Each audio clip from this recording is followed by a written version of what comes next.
शहराचे आमदार अनुप भैया अग्रवाल यांनी दिलेल्या 2 कोटी रुपयांच्या निधीतून जवाहरलाल नेहरू कुस्ती स्टेडियमचे रुपड पालटणार असल्याची माहिती धुळे तालुका तालीम संघाचे अध्यक्ष रवींद्र आगाव यांनी प्रसारमाध्यमांशी बोलताना दिली। जवाहरलाल स्टेडियम हे धुळे शहरातील कुस्तीची शान म्हणून प्रसिद्ध आहे। सदर स्टेडियमचे बांधकाम होऊन 62 वर्षे झालेली होती, त्यामुळे स्टेडियमची सुधारणा करणे अत्यंत गरजेचे होते। त्या अनुषंगाने धुळे शहराचे आमदार अनुप भैया अग्रवाल यांनी स्टेडियमचे आधुनिकीकरण करण्यासाठी तसेच स्टेडियमचे रुपड पालटण्यासाठी 2 कोटी रुपयांचा निधी उपलब्ध करून दिला। या निधीतून स्टेडियमचे आधुनिकीकरण करताना मातीचा आखाडा, मॅटचा स्वतंत्र आखाडा, स्पर्धेसाठी व सरावासाठी आंतरराष्ट्रीय कुस्तीची मॅट व मॅट ठेवण्यासाठी स्वतंत्र रूम, ऑफिस, प्रेक्षक गॅलरीचे आधुनिकीकरण करून त्यात वाढ करण्याचे काम, फोकस, नवीन आधुनिक प्रकारचे विद्युतीकरण, प्रमुख पाहुण्यांसाठी VIP स्टेज आणि सर्वात महत्त्वाचे म्हणजे संपूर्ण स्टेडियमला डोमने बंदिस्त करून उन्हाळ्यात अथवा पावसाळ्यात त्या ठिकाणी कुस्ती स्पर्धा आयोजित करता येतील अशी सेवा उपलब्ध। या पत्रकार परिषदेस धुळे जिल्हा राष्ट्रीय तालीम संघाचे व तालुका तालीम संघाचे सर्व पदाधिकारी, प्रतिनिधी, वस्ताद, कुस्तीगीर व कुस्तीप्रेमी हजर होते। धुळे जिल्हा अध्यक्ष राजवर्धन कदम बांडे साहेब, त्याच्यानंतर तालीम तालुका संघाचे अध्यक्ष रवींद्र आगाव उर्फ गड्ड्या पहलवान आणि माझे सर्व मंडळी, उपाध्यक्ष, सर्व पदाधिकारी आणि सगळे जे ज्येष्ठ श्रेष्ठ वस्ताद यांनी सगळ्यांनी आम्हाला पाठबळ देऊन का वो काहीतरी करायचंय, तर अनुप भैयाकडे गेलो 2 कोटी रुपये करून दिले। तर त्याच्यानंतर मी 5-7 वेळा आम्ही भेटायला गेलो।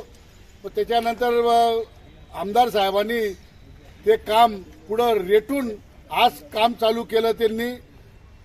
आणि हे तर पहिलं काम आहे, अजून 2 काम बाकी माझे अजून। म्हणजे पहलवान लोकांसाठी एकदम आपण म्हणतो ना भूतो ना भविष्यामध्ये असं काम होणार नाही, मी ते काम करणार आहे डायरेक्ट। आणि अनुप भैयानी जे सहकार्य केलं एवढं मोठ्या कामाला, मी आजपर्यंत असा दिलदार माणूस आणि जैसा बोले वैसा चाले अनुप भैया आमदार साहेब यांनी मी फक्त 2-3 मीटिंग घेतल्या आम्ही आणि 2-3 वेळेस सांगितलं का साहेब, आणि स्टेडियम मध्येच सांगितलं होतं का अनुप भैया साहेब का तुम्ही आम्हाला स्टेडियमचं हे करून द्या।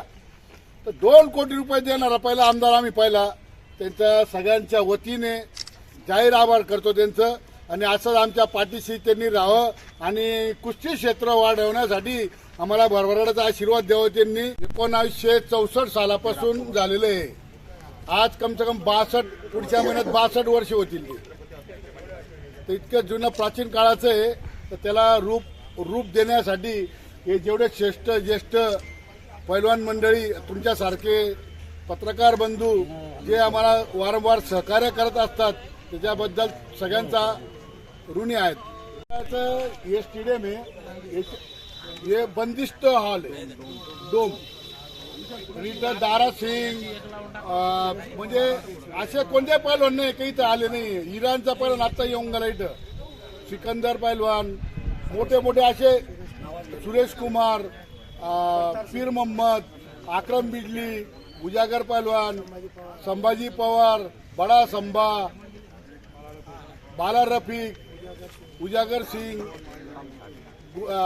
गुलाम साबिर, रहमान अली, राजदर कोळी पैलवान, जोगिंदर पैलवान, राजबीर सिंग पैलवान आणि आपल्या धुळ्याचा चमकता सितारा म्हणजे राजदर कोळी पैलवान आपल्या धुळे शहरामधला एकमेव मोठा पैलवान धुळे शहरामध्ये होते।